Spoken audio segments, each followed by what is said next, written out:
Hello everyone and welcome back to our channel. Today we're here to talk about the first Dune movie, Dune Part One. It's the story of House Atreides, specifically Paul Atreides is our protagonist. It's their move from their home planet Caladan to the desert planet Arrakis, which was ruled previously by their mortal enemies, the Harkonnens. There's the spice melange that drives every single thing in the universe. It's the most valuable resource in the whole Imperium, and it comes from only one planet, and the planet is Dune, or Arrakis. My desert. My Arrakis. My Dune. Now, the story is extremely complex. It's not just a hero's journey. You can very quickly fall into that trap. People complain about Paul in the first movie being too simple of a character, following this hero's journey to a fault. And to that, I say that the only fault these people have when they complain is that they operate without the necessary information, which is fine. You can argue that you want an unencumbered opinion of Dune and the movie without knowing anything, but I'm not to spoil anything, but Dune is Harry Potter if Harry becomes Voldemort at the end. Yeah, this is good explanation. Like example. It turns this archetype on its head. Frank teaches you to question everything you know about how you think, everything you know about culture, and everything you know about religion. That's also important in Dune, and that's also what I loved so much, because it taught me, well, I mean, not taught me, because yes, you can absolutely, if you've done any reading into history, just even a little bit, you can understand how religion, if you take away the spirituality of it all, it's a means of control, is a tool for manipulation of the masses. And Frank makes you think about these things. Dune reads more like a philosophy book, which I was so surprised by. I was like, wait, do you mean it's not just the story of this one little dude and his family going to the desert planet? It's not just a Star Wars story. Fun fact, my biggest flex on fucking anyone liking Star Wars is that Dune predates Star Wars and has inspired Star Wars. Yeah, but unfortunately, like the legacy of this franchise is that people just read the first book and misunderstand. They operate on the information they have from Dune by David Lynch. That's the story. That Paul is the Messiah and he brings the fucking rain on Arrakis, I guess. The fact that it rains on Arrakis at the end of David Lynch's Dune is so funny to me.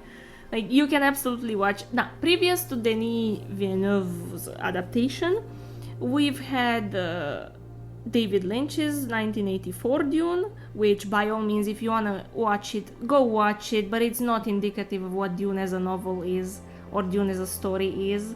If you take out all of that, you can still admire it for the set and costume design. Like, it's insane, and it's so 80s as well. Everything is so campy and colorful and detailed, and their effort was gargantuan for the time. They didn't have the tools to adapt. Granted, Denis did turn it, the book is already dark and gloomy and weird in so many ways, but Denis took it and ran with it, and his vision is absolutely marvelous. And it keeps the true spirit of Frank's writings alive. Denis' vision is also supported by the incredible score by Hans Zimmer, who, by the way, has not seen David Lynch's Dune or the series, because he stayed away from them because he read the book when he was 13 years old, and he already had, just like Denis being like 12 years old as well, doing storyboarding, Hans had a vision at the age of 13 of what he thought this world sounds like. Why do all these science fiction movies have European orchestral sounds, romantic period tonalities about them?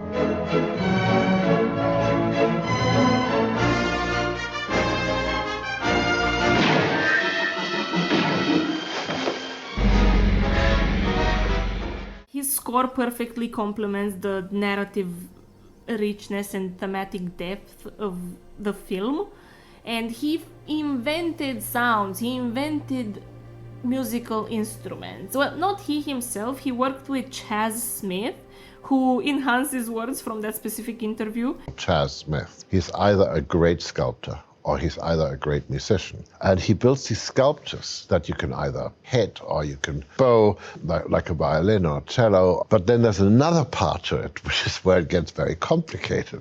He used some of his metallic sculptures that make sounds as well. He embedded them into the themes and scores. I mean, it's not just score, it's both score and sound. And sound, it is like the great mark of a craftsman is that they invent something for the movie. Like you have this all the time with like visuals and camera in Christopher Nolan movies. And then they did all of this hard work to take us to Arrakis planet that we haven't been to really before. Like I remember like they went to desert, right? And they were trying to film the noise sand makes, right? Oh yeah, I love it. So fun fact one, the sound of the worm and the clicking noise and just how the worm sounds is actually the main sound guy deep throating a microphone. Second, I loved the commitment to trying to put this desert planet on screen, like Petra said. They were shoving microphones into dunes of sand that they had, like, I don't know, they drove out of LA to some sandy part of California. Yeah. And they were just like, the same way they deep throated a mic, they were using the mics to just like move the sand dune a little bit so they can capture that sound. Like people are complaining about how empty it feels and it doesn't feel real. The very reasons some people complain are all the reasons I picked up the book. Like, please, just like, if you feel like you want to know more, don't go online and complain about the details or the character arc that Denis couldn't give you in 2 hours because it happens over 3 books. Just go outside, touch some grass, and go grab Dune and Dune Messiah and read a little bit. No, because you have like all these Easter eggs, and I just remember yes. all the book readers saying like, oh, there's this little detail, and I'm like, then how can other people say there's like nothing in there? In the book, the looming presence of the portrait of Grandpa Atreides is so haunting, because he just watches over everyone and he reminds you all Atreides men will have to fight their bull.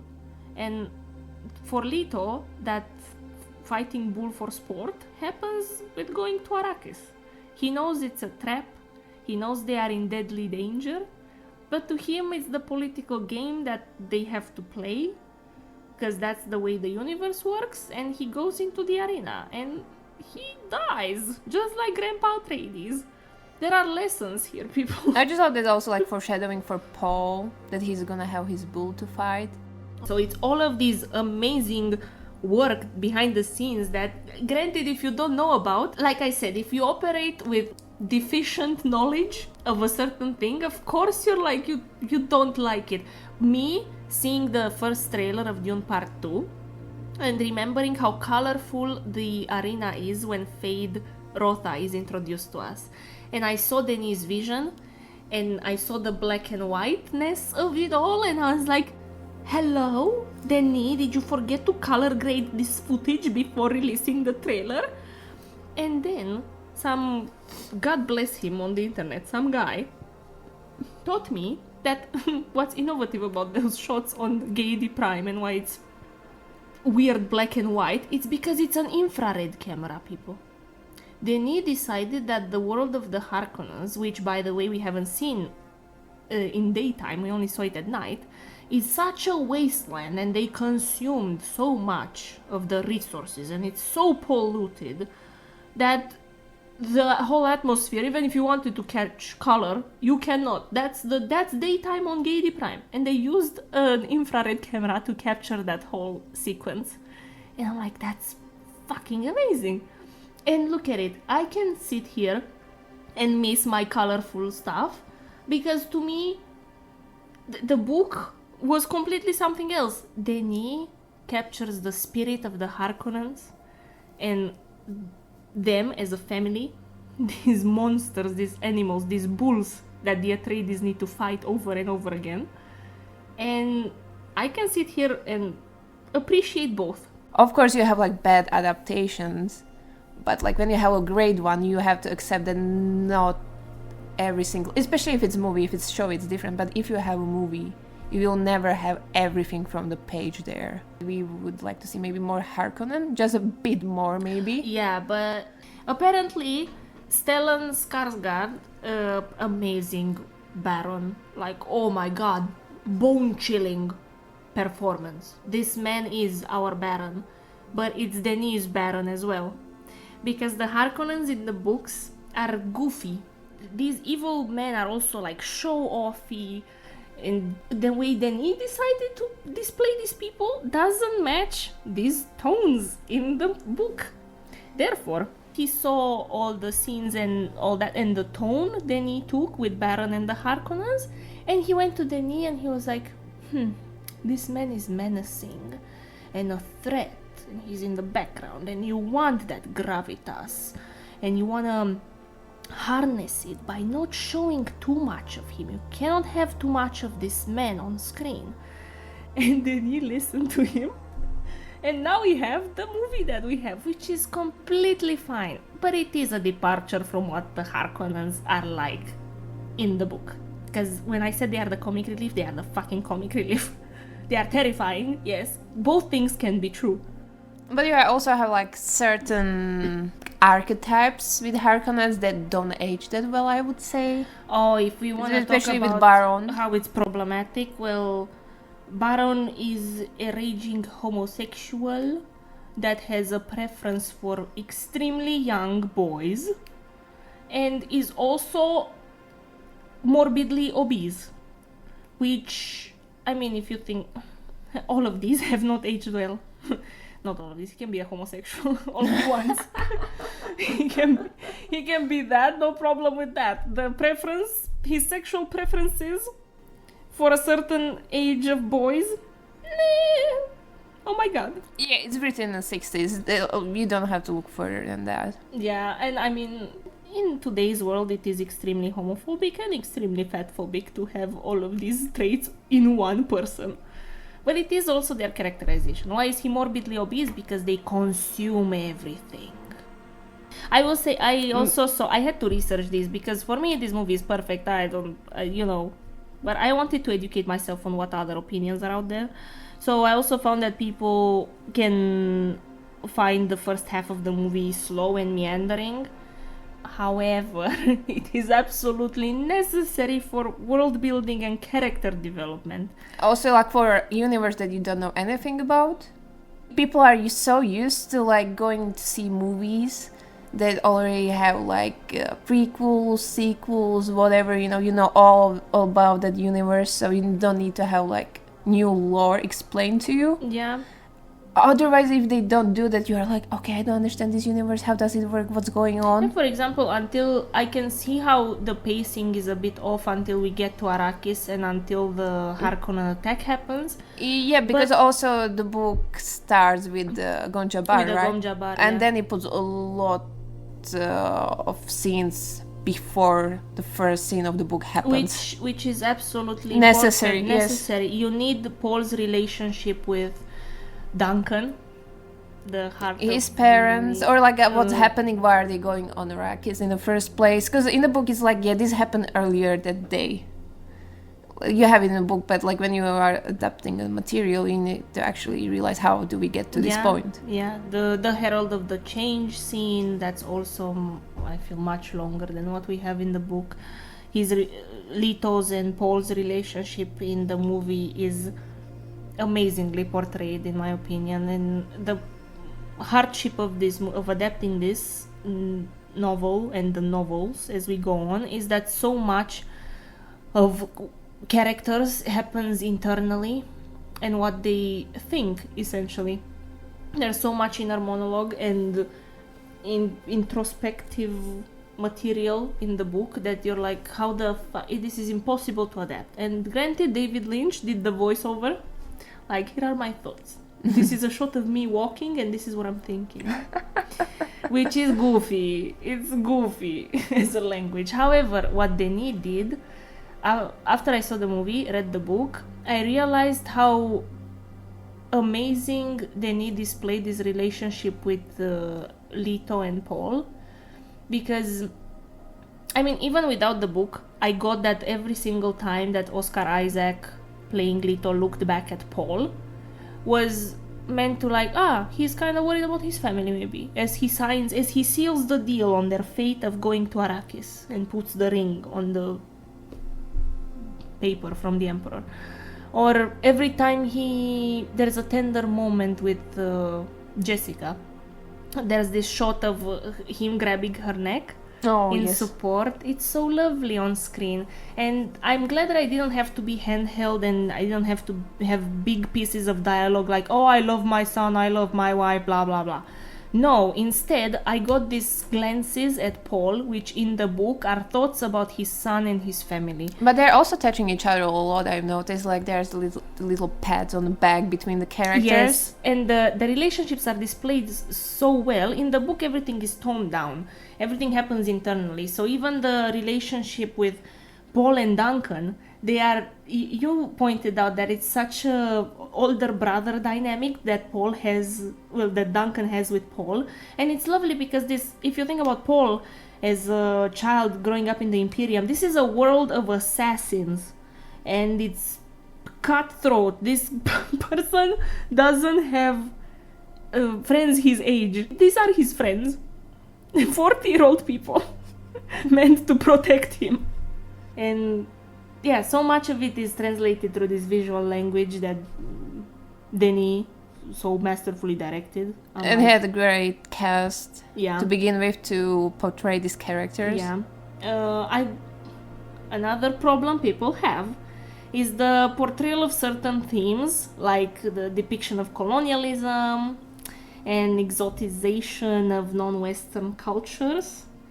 And I will say, for that, I have hopefully, the other video I'm planning to do is up, where I discuss these things with more nuance and much more in depth. But I will say, Denis, as we discussed previously with Baron, there are some things with this book that Frank Herbert, the author, we have to understand his context and where he was coming from when he was writing these. Denis handles these themes with nuance and sensitivity. I believe your people and mine have much to offer one another. You are outworlders. You come here for the spice, you take it, giving nothing in return. That's true. I know you've suffered at the hands of the Harkonnen. Name what you want. If it's in my power to grant, I'll give it and ask for nothing. I ask for this. Do not seek our sieges. Do not trespass in our lands. The desert was ours long before you came. So come and dig your spice. But when you have it, go back to this side of the shield wall and leave the desert to the Fremen. But I can completely understand how some people find it lacking and superficial. Like 100%. You can. However, if we talk, as we've talked so far, we're praising the adaptation because it is a brilliant adaptation of the source material. And Frank's story is so much more than just the portrayal of the Fremen and the portrayal of their religion and culture. Yeah, but you have to read the books for that. Yes, like, this is so movies are for. It's like for you to get you to reading the actual material. Yes, and as I said, I will say to those that think it's not enough and the colonialism of it all is not criticized enough, this manipulation of the masses through religions and the way certain cultures are portrayed. To those who think all of these things, I beg of you, grab Dune Messiah. It's the shortest book in the series. It's also the one that spells these things out to you. It tells you everything. It tells you everything you need to know about Paul. Yeah, it's and what Frank's followed. response to people just not understanding the first book. Yeah, and I think a thing that we will see in part 2, because Denis himself said in the interview with Chris Nolan for IMAX, he did say that he hopes that he captured much more of where Frank failed in delivering the message around Paul. And this warning, later in interviews, of course, Frank talked about this. Dune is meant as a warning against charismatic leaders. And people just fell for that. And how we fall for them. And I mean, we fall for it because we like the hero's journey, we like the archetype.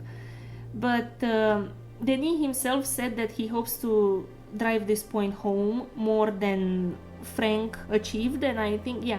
Yeah, but this is like we will have to wait until part 2, because there's like when actually the book addresses all of this. You only have like one half of the story. But yeah, another problem people have is that they kind of feel like distant from the characters, and there's like no emotional depth, or they are just blank characters. You don't have anything interesting about them. Yes, but my counterpoint to that is how people complain about Jessica being too emotional for Bene Gesserit. And I'm like, okay, so they gave you more emotional stuff for her on screen, and you complained because her composure is what matters more to you. I don't know, it's a double-edged sword. You want to give audiences all they need to understand some material. At the same time, you cannot hold their hand through everything.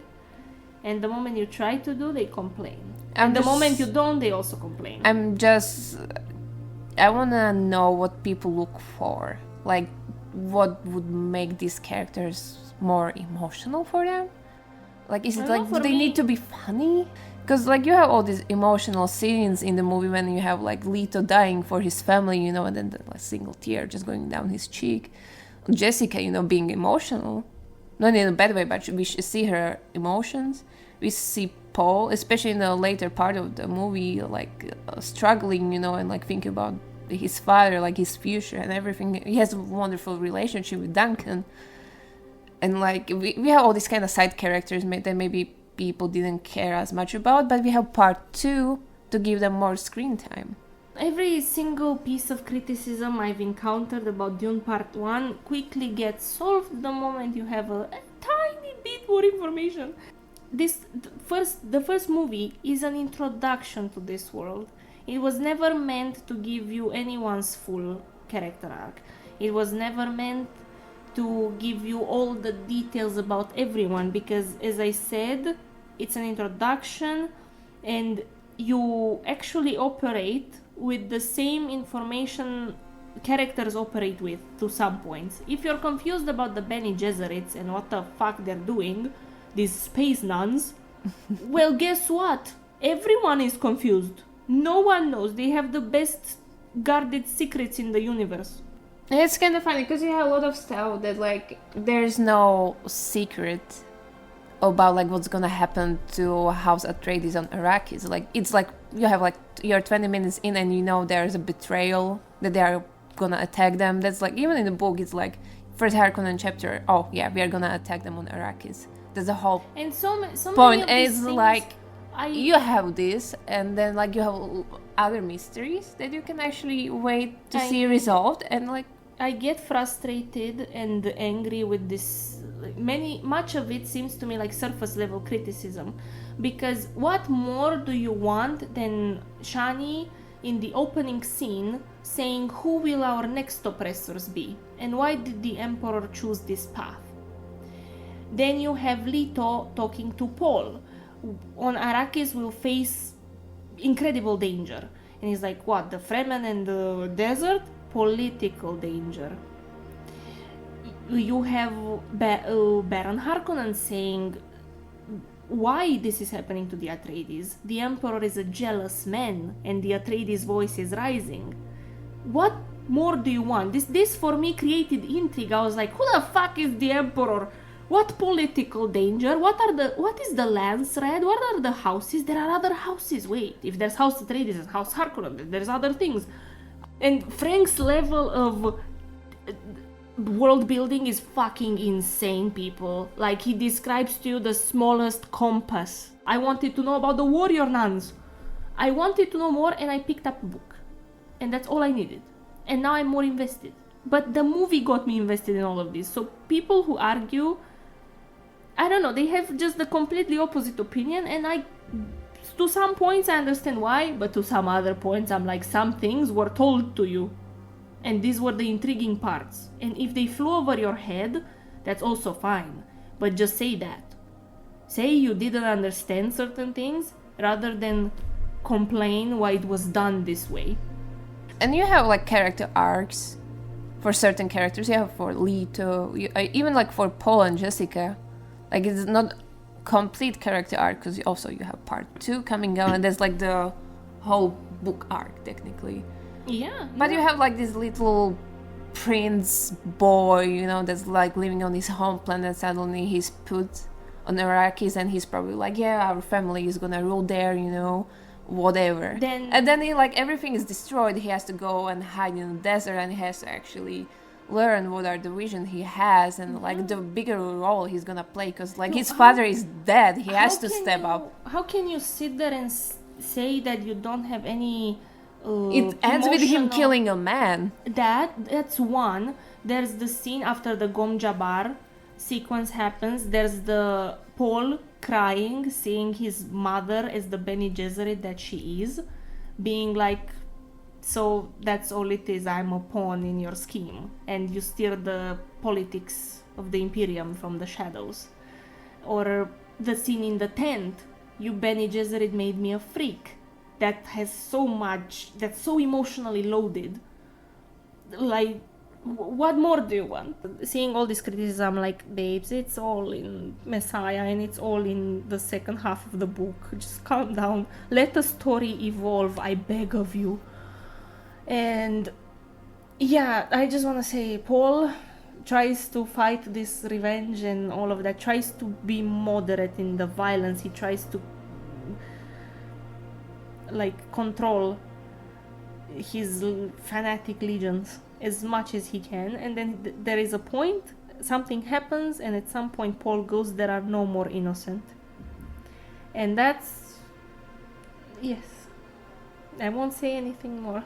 Just think about it. What will take for Paul to go from, I'm trying to be the noble Atreides man that I am, that my father raised and my mother raised, arguably, and I'm trying to protect everyone. What will drive Paul to say there are no more innocent? Fuck all, fuck everything. Let's go. Unleash the legions upon the universe. I don't fucking care. Oh, I'm just so excited for part 2. I just know Danny is gonna handle it so well. Yes, I guess that ends our discussion of Dune Part 1. And part 2 is coming when you are gonna recover emotionally. Yes. Might be in 2 years, God. Actually. The reverence I have for the source material is beyond me. I don't know how to explain it. And I can't even conjure the thoughts or the words to explain to you what's coming in Part 2. Thank you guys for listening to us talk about Dune Part 1. Go see Dune in IMAX. Just watch it in cinema. Just go. Like, it's not bullshit by any means. The experience you get in IMAX, just go watch Chris Nolan talk about why he wants you to see his movies in IMAX. Or Denny. Or if you are tired of movies looking like shit, mediocre, with terrible lighting and everything, go watch Dune, and even if you don't enjoy the plot, you are gonna be amazed by the scale of the movie. Yeah, the sheer scale of everything, and the sound. The sole reason I wanted to experience this in IMAX, and I was gut-wrenched when I didn't a few years ago, and I'm glad that I did now, is solely because of Hans Zimmer's score and the sound. The whole sound team, what they did was incredible, and because I knew this movie frame by frame. But go see it in IMAX. Let the sound and score corrupt your being.